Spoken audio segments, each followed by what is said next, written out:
Melanjutkan video sebelumnya, di saat Ye Junlin sedang tidur siang, tidak lama kemudian muncul Xiao Hong dan Xiao Li, sepulang dari pertarungan melawan ras Ghost. Lalu Bai Xiaoxi menyampaikan perkataan Ye Junlin kepada mereka berdua, sebelum Ye Junlin tertidur. Akhirnya kalian kembali, Master bilang kalian terlalu lama.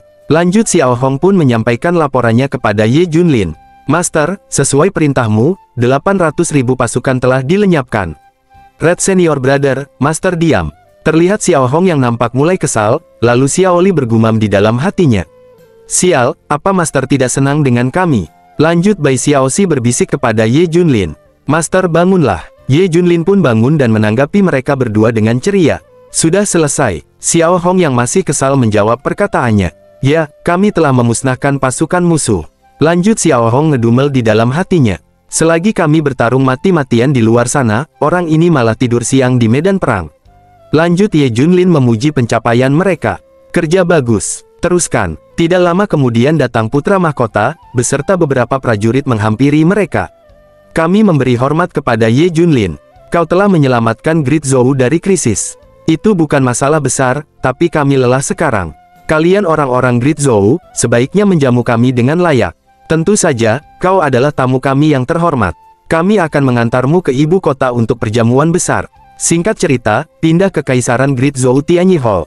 Kedatangan Ye Junlin dan para muridnya di sana, disambut hangat oleh semua pasukan Great Zhou.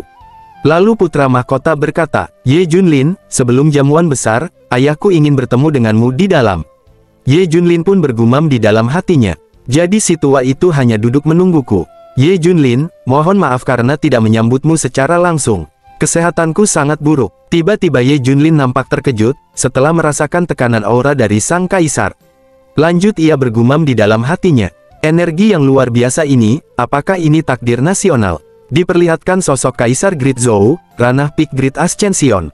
Yang mulia ini, menurut catatan, dinasti diperkuat oleh kekuatan misterius yang bernama takdir nasional, yang mengatakan kultivasi mereka, menyembuhkan cedera dan membantu pelatihan. Kehidupan rakyat adalah pondasi dari takdir suatu negara. Sepertinya Kaisar Zhou sedang menggunakannya, untuk menyembuhkan dirinya sendiri, tapi kondisinya terlihat kurang baik.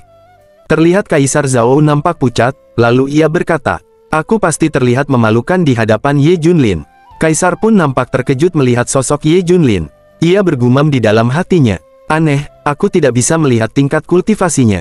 Apakah dia menggunakan teknik penyamaran? Apa dia benar-benar seorang ahli ranah Great Ascension? Lalu dengan santai, Ye Junlin membuka percakapan.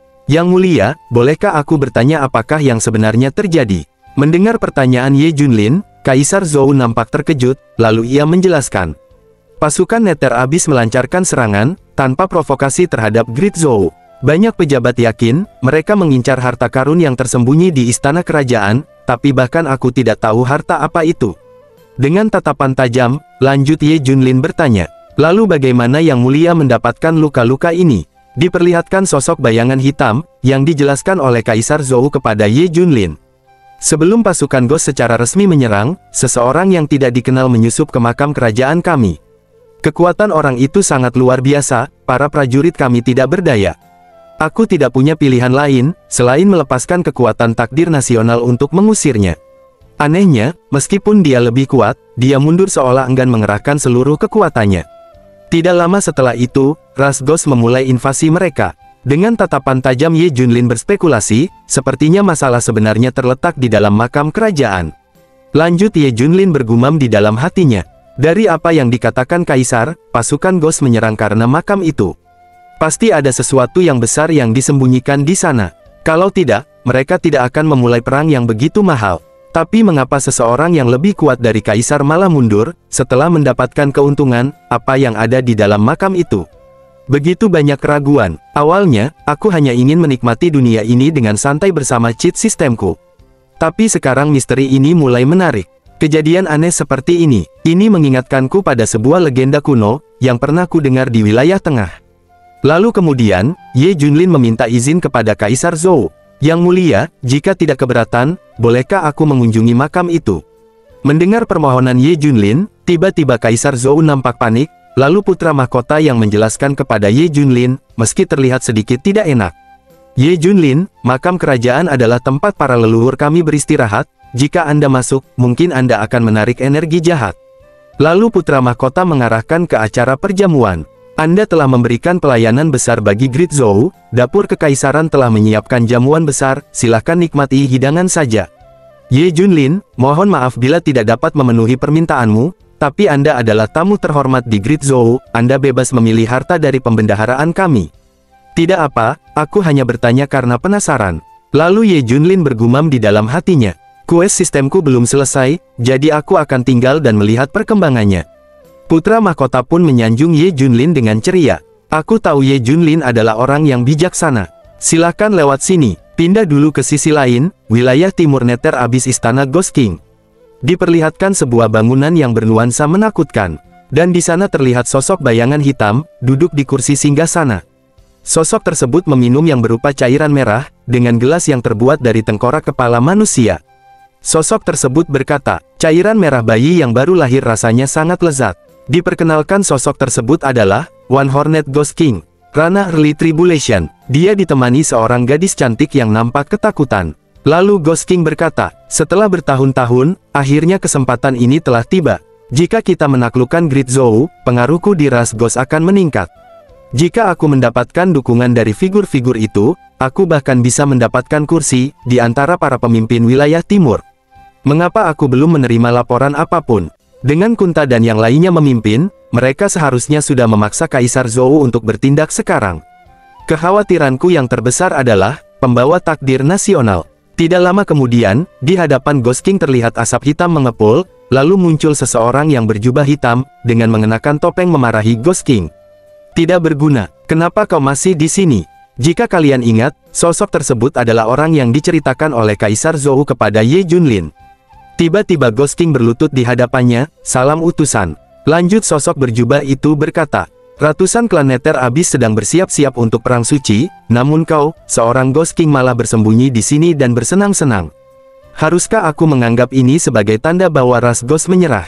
Dengan wajah yang bercucuran keringat, Ghost King berkata, tidak, aku sudah mengirim pasukan untuk menyerang Great Zhou. Segera Kaisar akan dipaksa untuk bertempur, dan aku akan menghancurkannya sepenuhnya. Saat itu, warna aslinya akan terlihat, dan si kecil akan lebih pasti menanganinya. Bodoh, pasukanmu yang berjumlah 800.000 telah musnah di luar ibu kota. Mereka bahkan tidak bisa menyentuh Kaisar. Mendengar laporan itu Ghost King berteriak tidak percaya. Bagaimana mungkin? Pasukan itu memiliki puluhan Jenderal Body Integration, 10 Komandan Grad Ascension, bahkan Kaisar sekalipun, tidak bisa mengalahkannya dengan mudah. Bukan dinasti Zhou yang menghancurkan 800.000 pasukanmu, itu adalah seorang kultivator yang lewat, dia dikenal sebagai Ye Zun, seorang senior.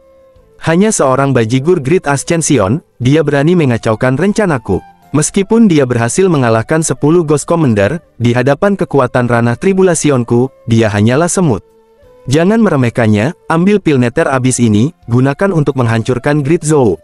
Aku tidak akan mentoleransi kegagalan ini lagi. Aku bersumpah, kali ini aku akan berhasil. Lalu Ghost King itu mengambil pil yang diberikan sosok jubah hitam. Setelah ia menyampaikan informasi, dan memberikan pil untuk membantu Ghost King, lalu sosok jubah hitam itu menghilang lewat ruang dimensi.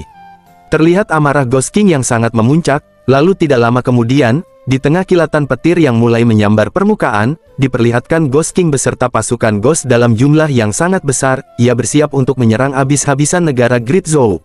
Ghost King berteriak keras memberi komando.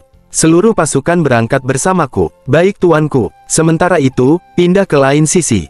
Istana Kekaisaran Great Zhou Tianyi Hall. Di sana sedang merayakan perjamuan besar, untuk tamu terhormat Kekaisaran Great Zhou yaitu Ye Junlin. Terlihat Xiao Li dan Bai Xiaoxi sedang menikmati hidangan di perjamuan, terkecuali Xiao Hong yang selalu serius. Anggur ini luar biasa, dan daging ini sangat lezat. Lalu putra mahkota menyapa Xiao Hong dengan julukannya, yang membuat Xiao Hong kesal. Red Fairy, apa ada yang salah dengan hidangannya? Lanjut Ye Junlin yang menjawab perkataan putra mahkota. Abaikan saja dia sedang diet. Oh, aku mengerti. Red Fairy kau memang sangat disiplin. Dengan kesal Xiao Hong bergumam di dalam hatinya. Diet, omong kosong. Aku seorang ahli ranah tribulation, bukan orang yang rakus. Lalu putra mahkota tertawa, dan ia berkata, karena Red Fairy tidak bisa menikmati makanannya, mungkin dia akan menyukai musik. Tidak lama kemudian terlihat langkah kaki seseorang yang datang. Diperkenalkan, kakek ini adalah Nangong Changfeng. Dia adalah musisi terbesar di wilayah timur. Lanjut kakek itu memperkenalkan dirinya kepada semua tamu perjamuan. Aku Nangong Changfeng. Salam para tamu yang terhormat. Lanjut putra mahkota menjelaskan musisi Nangong. Musik master ini mengandung makna dao yang mendalam. Bahkan pernah membantu seorang kultivator ranah Nas Chen Sol yang sekarat, untuk menerobos ke ranah Spirit Transformation. Master Nangong, silahkan dimulai. Terlihat pancaran aura positif yang keluar, ketika ia mulai memainkan gukinnya. Xiaoli dan Bai Xiaoxi sangat terpukau dengan permainan musiknya, sampai wajah mereka menjadi merah. Xiao Hong pun sedikit menikmati pertunjukan itu, ia memejamkan matanya untuk mencerna makna dao yang terkandung. Lain halnya dengan Ye Junlin, dia malah tertidur. Selang beberapa saat kemudian, tiba-tiba kakek Nangong menghentikan pertunjukannya. Lalu ia berkata kepada putra mahkota, dengan ekspresi sedikit kesal, "Yang mulia, jika ini yang kau sebut hiburan, mungkin kau sebaiknya tidak mengundangku."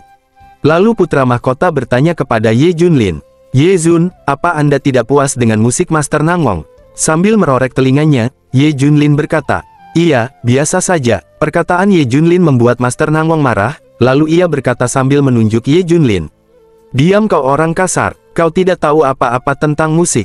Pertikaian mereka berdua membuat putra mahkota menjadi panik. Tiba-tiba Xiaoli menatapan tajam setelah mendengar perkataan Master Nangong. "Berani-beraninya kau menghina masterku." Xiaoli yang emosi lalu dia berdiri, dan menghunuskan pedangnya ke arah Master Nangong, lalu berkata, "Kurang ajar, aku akan menghabisimu sendiri." Suasana perjamuan kini berubah menjadi menegangkan, lalu putra mahkota mencoba untuk mencairkan suasana. "Tenanglah Master Li, Ye Jun, Master Nangong hanya sedikit belak-belakan. Dia tidak bermaksud buruk." Namun Master Nangong yang sudah terprovokasi, ia terus ngoceh. "Dasar barbar, kau hanya tahu bertarung. Berani-beraninya merendahkan dao musik." Putra mahkota bergumam sedikit kejam di dalam hatinya. Semoga Nangong Changfeng bisa mati bermartabat. Ye Junlin tidak menanggapi ocehan Master Nangong, namun Xiaoli yang siap bergerak, tinggal menunggu keputusan Ye Junlin. "Master." Tiba-tiba panel sistem muncul memberitahukan, "Ding, selamat host, kues opsi telah dipicu. Opsi pertama, hilang kesabaran dan eksekusi Nangong Changfeng. Hadiah 10 upper grade spirit crystal. Opsi kedua, mainkan satu lagu sendiri dan buat Nangong Changfeng menangis malu. Hadiah 10 kantong top grade spirit biscuit, dalam kurung rasa susu." Penjelasan tentang top grade spirit biscuit. Semakin banyak peliharaan Anda memakannya, semakin cepat ia tumbuh. Ye Junlin mempertimbangkan sejenak, setiap opsi quest dari sistem. Quest opsi sekarang, opsi 1 jelas tidak worth it dan akan merusak reputasiku. Opsi 2 jika itu bisa meningkatkan akun lebih kuat, itu akan membuat penampilanku lebih keren. "Bagus-bagus." Lanjut Ye Junlin berkata yang membuat Master Nangong makin kesal. "Memainkan lagu, aku punya tangan, itu saja sudah cukup. Dengan tangan saja sudah cukup. Para sampah bela diri, berani-beraninya mengejek dao musik yang suci. Aku belajar selama ribuan tahun, kau tidak tahu betapa dalamnya bidang ini." Dan video pun bersambung. Akhirnya chapter 36 Ye Junlin sudah selesai. Lanjut ke part 37.